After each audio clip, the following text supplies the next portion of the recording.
I want to talk about love today. Not his, mine.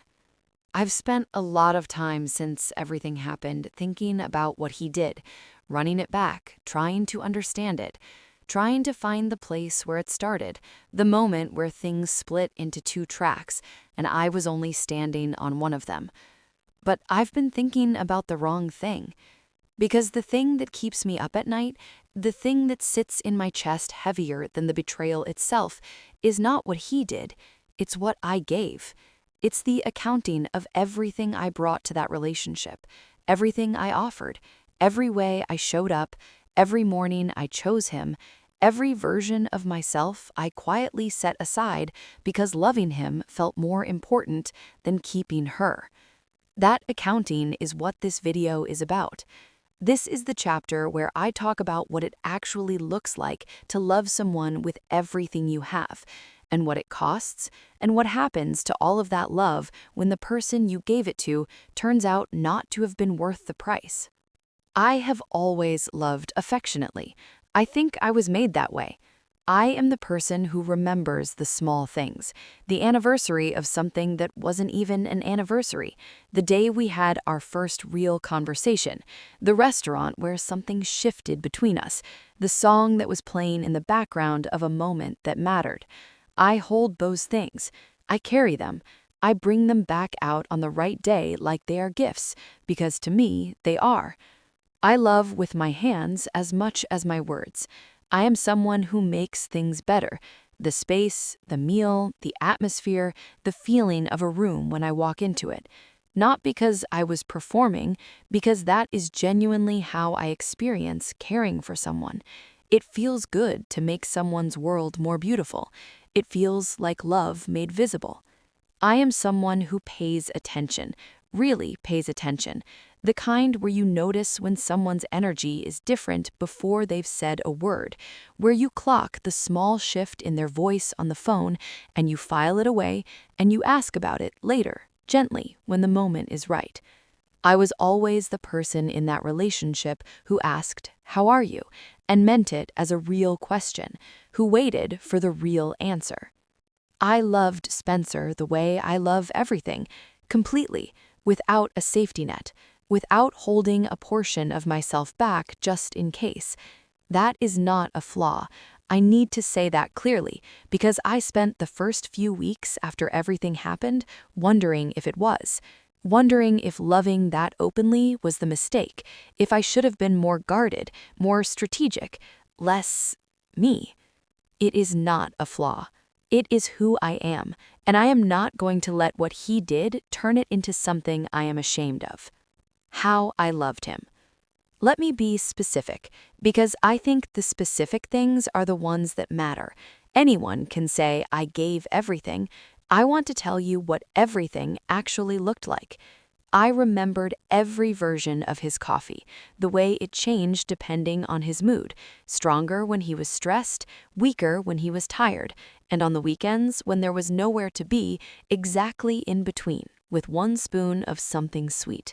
I knew that without being told. I just knew. I planned everything. The trips, the dinners, the thoughtful gestures that landed so perfectly, he'd say, "How did you know?"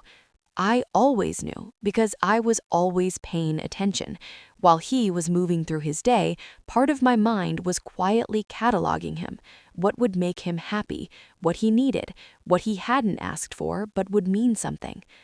I made his world beautiful, and I did it invisibly.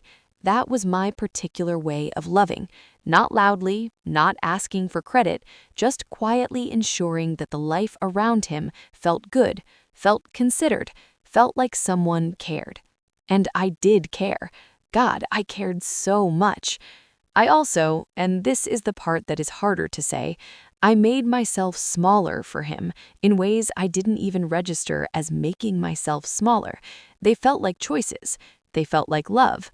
I stopped taking the photography class I had enrolled in 3 months before we met because the evening it ran clashed with a standing dinner he liked us to have together.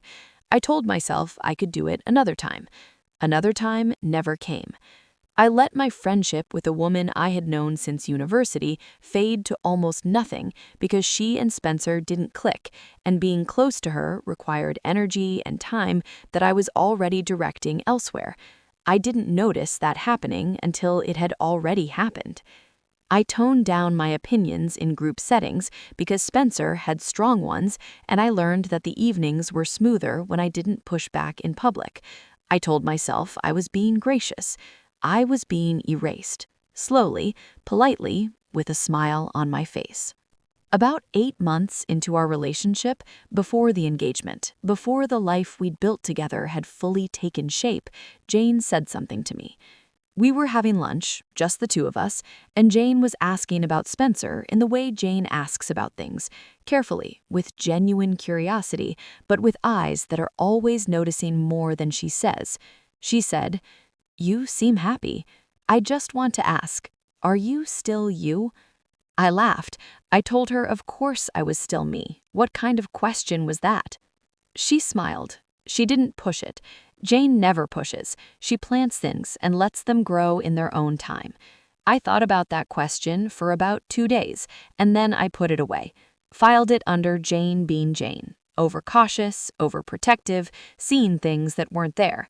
I think about it every single day now, because she saw it before I did.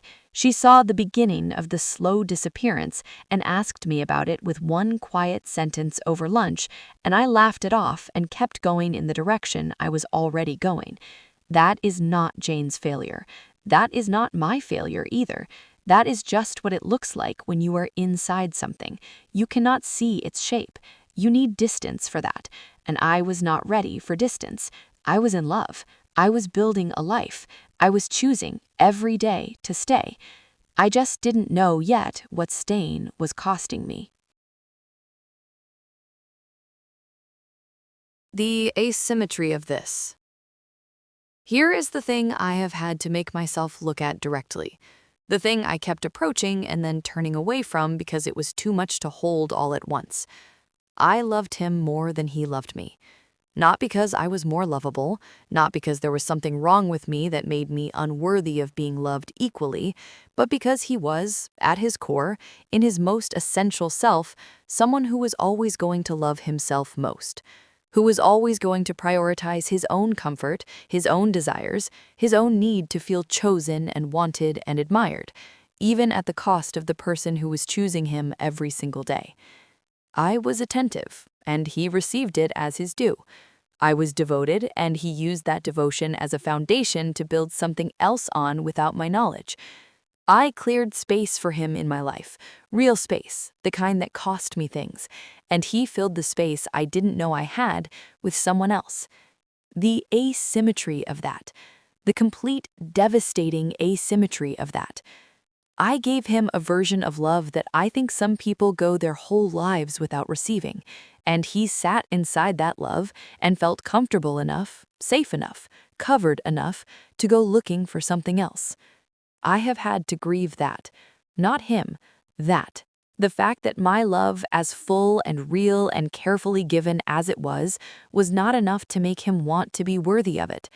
And then I have had to do the harder thing, the thing that has taken me much longer than the grief. I have had to stop letting that mean something about me. What I am reclaiming. She shifts. Something changes in her posture, not dramatically, just slightly, like something is settling into place. There is a woman I have been trying to get back to. She existed before Spencer. She had a photography class she was excited about. She had a friend she called every week without fail. She had opinions she shared without first checking the room. She had plans, real ones, for herself, not built around anyone else's trajectory. She was not perfect, she was not fully formed, but she was entirely, genuinely herself, and she was someone. I have been mourning her without realizing that mourning wasn't the right response. She's not gone. That's what I'm learning. She was never gone. She was just waiting. Underneath all of the accommodation and the adjustment and the quiet self-erasure, she was there, patient, a little dusty, still holding everything she had before I set her down. I am reaching back for her now. The photography class. I've looked it up again. There's a new intake in 6 weeks. I'm going to enroll. The friendship I let fade. I reached out last week. She responded within an hour. She said, "I've been waiting for you to come back." I cried for 10 minutes after I read that. Not sad crying, the other kind. The opinions I swallowed in rooms full of people, I have started letting them exist again. Quietly at first, like learning to use a muscle I forgot I had. These are small things. I know they are small things, but I think small things are where you find yourself again, not in grand gestures or dramatic declarations, in the ordinary, daily decision to take up the space you gave away, to want what you actually want instead of what fits most easily into someone else's life. I am reclaiming myself for me because I was here first, before him, before the engagement, before the life that turned out not to be what I thought it was. I was here, and I should not have left. She looks at the camera. She is not okay, but she is something better than okay. She's present. She's in it. She's choosing consciously and deliberately to keep going. If you have ever loved someone the way I loved Spencer, affectionately, completely, without reservation, I need you to hear this. That capacity is not your weakness. It is not the thing that got you hurt. The thing that got you hurt was the specific person who was not careful with it. Those are not the same thing. Do not let one person's inability to match you make you smaller. Do not close up. Do not decide that loving that openly was a mistake you won't repeat. Because the world needs people who love like that. You need to be able to love like that. For yourself, for the people who actually deserve it, for the life you are going to build on the other side of this. Keep it. Keep all of it. Just be more careful you give it to. That's what I'm learning. That's what Chapter 3 is. Come back on Monday, we are going to start talking about the part of rebuilding that nobody makes look pretty, the financial part, the real numbers, the actual work of making a life on your own income when you didn't plan to be doing it alone. It's not glamorous, but it's real, and I think real is exactly what we need right now. I'm Nini B. Banks, and I am still here.